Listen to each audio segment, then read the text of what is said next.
L'overtime. De l'apéro. L'overtime royal. He called overtime. Monsieur Paul Pierce. The truth. La vérité. Numéro 34. Qui joue ce soir contre les Clippers. Ouais. Donc du coup, il faut quand même qu'on en parle puisque... Contre les Celtics, Contre les Clippers. avec les Clippers. À Boston. Tu vois, j'en suis Au tout TD chamboulé. Garden. Oh là là, Alex, reprends-moi, je suis tout chamboulé, que Voilà. se passe-t-il? Ne serait-ce pas par hasard le dernier match de Paul Pierce à Boston pour la dernière de sa carrière? Tu crois qu'il va y avoir une ovation? Oh, ça va chialer dans les chaumières là. J'aurais bien aimé quand même, juste avant qu'on parte, etc., sur le match et sur ce que ça représente aussi pour les fans. Putain, fait chier, on aurait bien aimé l'avoir sous le maillot de Boston une dernière fois. On peut le dire quand même. Bah, c'est pas possible, c'est pas possible. Est-ce que tu crois Le d'ailleurs... business NBA est ainsi fait Ouais. que ce n'est pas possible. Tiens, je vais en caler une juste pour toi parce que je sais qu'en plus t'aimes bien ça. Tu sais, quand Amare Stoudemire part en disant Always a Nick, Ouais. parce qu'il a jamais joué à Phoenix, et qui signe un contrat, symbolique pour dire comme ça je prends ma retraite. Il a en dit, tant que il a mon dit, il a Knicks. pas dit Always a Nick, il a dit Avec je des suis un Suns. Nick de cœur. Voilà. Bref, c'était juste la petite parenthèse. Un Nick de cœur. En même temps, à sa Un décharge, Nick pour le sa coup, mère. il avait demandé d'abord à Phoenix, genre, vous voulez pas me faire signer un petit contrat pour que je prenne ma retraite en tant que Ça y est, Suns? en fait, c'est tellement Et pas Phoenix, l'overtime, c'est tellement pas Et l'overtime Phoenix, sur Pierce. et Phoenix Alors, a fait un peu une fin de non recevoir. Ouais. Et quand il a demandé aux Knicks, les Knicks ont fait ouais, tout de suite direct. Donc, quelque part, Phoenix. Tu as vidé ta bille, Alex. Bref. Voilà. Donc du coup, Paul Pierce. on aimerait bien peut-être qu'il signe un dernier contrat Polo. symbolique. Peut-être qu'il va signer un dernier contrat symbolique en fin de Attends, il carrière. est pas là, en fin de la contrat normalement. Ouais, c'est bon, tu sais. Normalement, En tout il cas, devrait, à la fin de la saison, là, il devrait Ses retraites, peut-être- il l'a annoncé. Donc là, c'est son dernier match C'est son dernier au match TD Garden. au TD Garden. Donc forcément, standing Vidéo, ovation. standing vidéo, ovation, larmes. larmes. Les fans vont chialer. Probablement des Rajon Rondo va venir faire un petit discours. Probablement, ouais. Non, mais probablement, par contre, du monde vraiment qui sera dans les tribunes, c'est-à-dire du grand monde. Peut-être qu'il y aura du KG, Bill peut-être qu'il y aura du Russell. Bill Russell, du. Je serais pas surpris qu'il y ait un petit KG. Ouais. Compliqué pour Larry Bird qui sera au boulot. LeBron. Pardon. Forcément, on est obligé d'en parler. Mais non, surtout, ce qui nous intéresse dans cette histoire, c'est que Paul Pierce, d'un point de vue historique, on avait fait un top 10 déjà des ailiers 26 all-time. 000 et quelques points, c'est ça hein On a- 24, oui. 25 000. On l'avait mis dans notre top Je sais 10 plus des combien ailiers de points il a all-time. mis, Polo. On l'avait Non, mis. il a pas mis 26 000, je dis des bêtises. On l'avait mis dans Dans notre quoi top 10 des ailiers all-time. Oui. Paul Pierce, on l'avait Oui. mis dedans. Oui. Il doit être pratiquement à 25-26 000 points à peu près en Ouais, carrière, etc. 24, 25 000, je dirais. Et Ouais. dans la royauté des Celtics. Mais comme on le sait, à Boston, c'est une franchise Il y a du mythique. monde.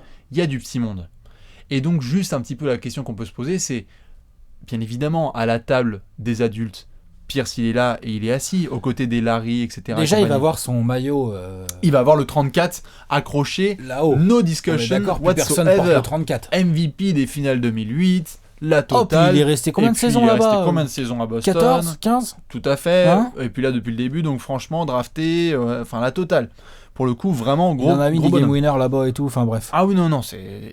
Identitairement, on connaît. Mais Ouais. juste par rapport à la hiérarchie de Boston, on le sait, il y a beaucoup de légendes. Il y a du Bill Russell, du Larry Bird, du John Havlicek, du Bob Cousy. Ah, tu veux dire du là-dedans, King à McHale. quelle place on le met?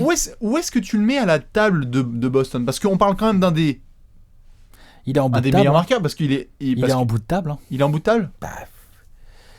Il est en bout de table, quoi. Il est en bout de table Bah, Est-ce que c'est le maître de la table? Est-ce que c'est la maîtresse de maison? ah non, il est en bout de table pour moi. Il est en bout de table, genre en mode avec les enfants. Enfin, tu vois, genre. Ah ok. Ah oui, bah, d'accord. Non, Ouais, mais il est à la table déjà. D'accord, C'est oui. déjà bien. Mais On on est parle d'accord, de il est à la Boston. table. Oui. On parle de On parle Boston. de Donc, Boston. Larry Bird, Larry Bird, Bill Russell. Bill Russell. Pour moi, ça déjà, Oui. c'est intouchable. Ça. Oui. Ensuite, Havlicek Havlicek, il est quand même très sérieux. Il a plus de bagues. Cousy, Ouais, Bob Cousy, ouais. Il y a Sam Jones, Sam Jones. Tout ça, c'est des mecs qui ont plus de bagues, mais McHale. ils sont quand même moins mythiques que, entre guillemets, moins mythiques quand même que Paul Pierce, faut pas exagérer, quoi. Non, c'est clair. Donc on le mettrait à peu près, Donc, s'il y avait une table de 5, on le mettrait là, quoi. Ouais, voilà, c'est une table de 5, quoi.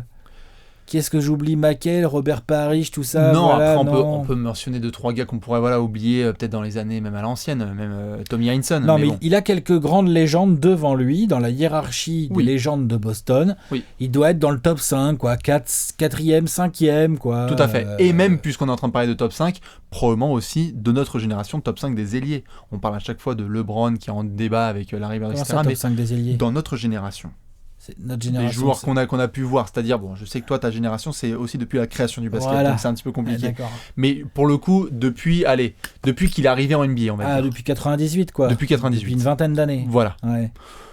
Paul Pierce, il est dans le top 5 des ailiers. On va le mentionner. Il y a peut-être du Vince Carter. Oh non, du non, LeBron. Vince Carter, c'est derrière Paul Non, mais Pierce. dans la table des ailiers dont on a pu... Qu'est-ce qui qu'il y a nous ont- comme meilleur ailier que LeBron que Paul Pierce? Il y a LeBron. T-Mac, tu considères ça comme un arrière? Faut passer pas devant Paul Pierce en tout cas, Ok, non, on est d'accord. quel que soit le poste. Mais donc du coup, au niveau des ailiers, Vince Carter, on considère ça comme un arrière? Ouais, c'est un arrière ailier, mais de toute façon, c'est derrière Paul Pierce aussi. Voilà. En termes de carrière, hein, je parle de carrière. Non, hein. bien sûr, Carmelo...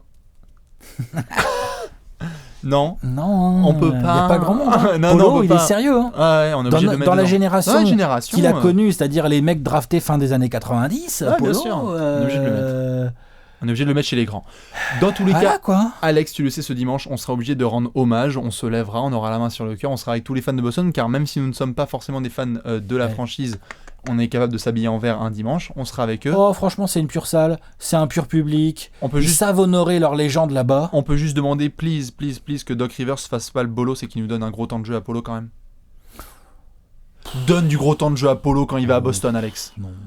Non, Non, moi je je lui suis donne le pas 5 d'accord avec majeur. ça. 5 majeur 5 majeurs, pourquoi pas? Et quoi, pour qu'il joue 5 minutes? Voilà. Fais-le jouer de 30. Bon, Même si tu arrête, perds, c'est bon, les Clippers, de toute façon, ils vont faire quoi? Ils vont être éliminés en demi-finale. On s'en bat les couilles. Donc du coup, on le sait tous. Non, Donc du coup, là. vas-y, fais le jeu jusqu'au bout. Non, mais Si c'est- lui donner une titularisation, je suis d'accord, mais t'inquiète, il va l'avoir son heure de gloire. Déjà, il va pouvoir faire son petit discours, il va pouvoir remercier les Alex, fans, chapeau-toi. il va voir sa vidéo, il va y avoir la standing ovation, c'est bon. Ok.